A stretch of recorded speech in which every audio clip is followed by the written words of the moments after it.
Bless you. Bless you. Hey! Fucking late, dude. Huh? You're fucking late.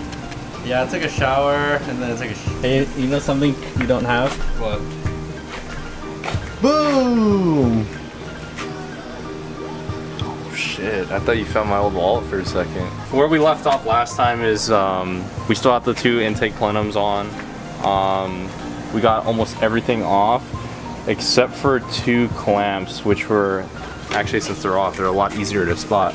It's gonna be these hoses right here. They're all the way in the back and they're held by these crimp clamps.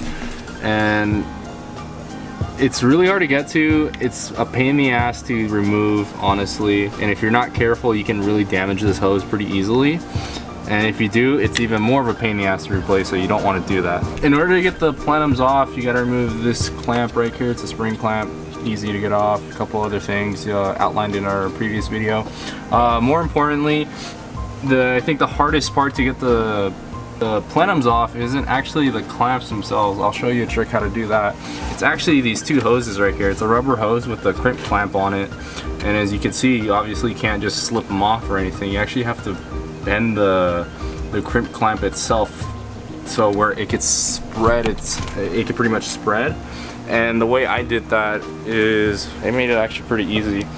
I don't know, most of you guys probably won't have this, but it's like it's called a radiator hose pick. It's got like a special angle on the end, and since it's angled like this, you know, I can actually get in and easily bend them out, so it makes it pretty easy. If you guys don't have this, probably a screwdriver would work best, but if you can go down to your like local AutoZone and get like a pick like this, it'd make it a lot easier. Local white trash. What is it called again? Harbor Freight. Harbor Freight. I don't know if Harbor Freight will carry this. This is actually a Matco one, so. Oh really?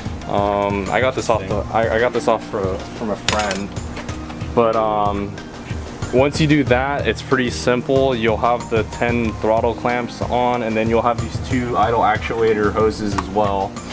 In order to get the throttle clamps off, it's a pain in the ass unless you have this. Again, if maybe these are tools that many of you might not have, but if you have like a really long 1/4 inch extension with a 6mm swivel socket on the end, it makes that job so much easier. You literally can just go in there, grab your 1/4 inch gun like I do. It took me like 10 minutes to get these off. If you can find that swivel socket at a Sears or AutoZone or somewhere, trust me, it's worth whatever you're gonna pay, because it will make it so much easier to get off, and it will make it a ton easier to put back on. So eat that dog if it doesn't stop barking. He's just excited he's in the video. Okay. But yeah, at this point forward, just got to remove the wiring harness, which I really don't know how to do yet, and start pulling apart the idle actuators and get to town. So let's do it. It's pretty crazy, you know, pulling the plenums off. I've never seen the car like this, and it's kind of cool to see it in this way. Oh yeah. I wonder if the car will start. No, don't. I mean, it could technically run without the intake plenums. Don't.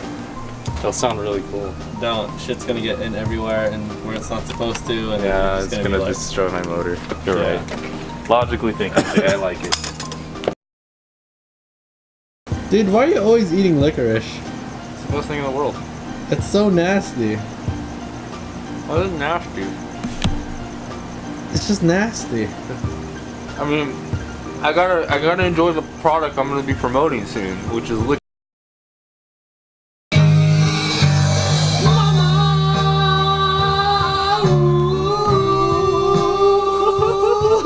Update, Alex doesn't know what he's doing. So I'm gonna take charge. We're gonna unbolt everything. Oh, shit.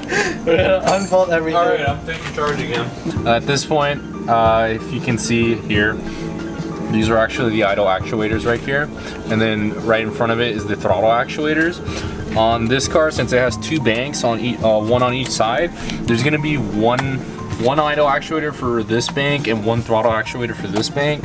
And then there's gonna be an idle actuator for this one and a throttle actuator for this one as well. So usually when you start having issues with one of them, it's a good idea to replace both, because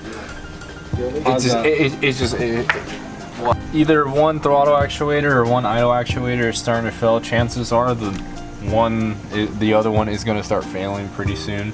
Whether or not it be a mile after you install the new one or a couple thousand miles after, it can vary. You know, I personally, for me, I'm just going to replace both of them just to be safe in pairs, so I don't have to be back here and, you know, mess around with all this stuff again, because let's be honest, it is pretty invasive. You know, you have to remove quite a bit of stuff. You know, if you can minimize the amount of times you have to pull the intake plenum on and off, you know, chances are the repairs will be a lot better and you don't have to mess with it too much. So let's get to removing this entire intake, or not intake, wiring harness. How far do you think you'll get today? Personally, I want to at least get the idle actuators out, which honestly, they're right there. They're literally right there. The thing that's stopping me from doing it is that there's this huge freaking wiring harness in the way, and I have to be a little careful with it because everybody on the forum says a lot of these connectors break because of the heat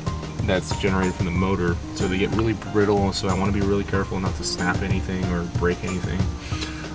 If you look at the replacement sets that I actually got a pair of used idle actuators. These came with these things, and if you could tell, looks like the previous owner just completely snapped those off, so we're gonna try to not do that today. Update, it is dark and I'm still working on the engine harness. And Denzel's here. Hey Denzel, what's up? What's up? Denzel King on YouTube.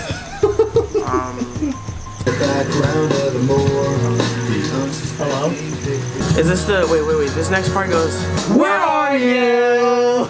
And I'm so sorry. indecision to call you.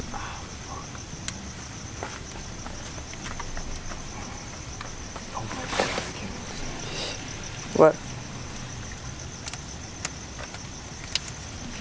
What are you doing?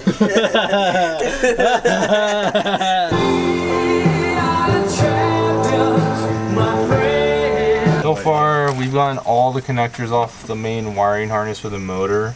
From some DIYs on the internet, they're saying that you can fold this, but obviously I can't really fold mine. Not sure if because I still have the plastic cover on or not. But we've gotten this far. The idle actuators are right there.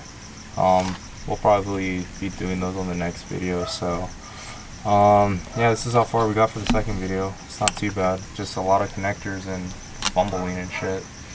So yeah, look forward to the next upcoming video where we finish this little fiasco right now. So pretty much, if you like this video, like the video, and if you want to subscribe for more videos, subscribe. And you could also check out the link below where my where my channel will be. Thanks Denzel. You're welcome. Thanks guys.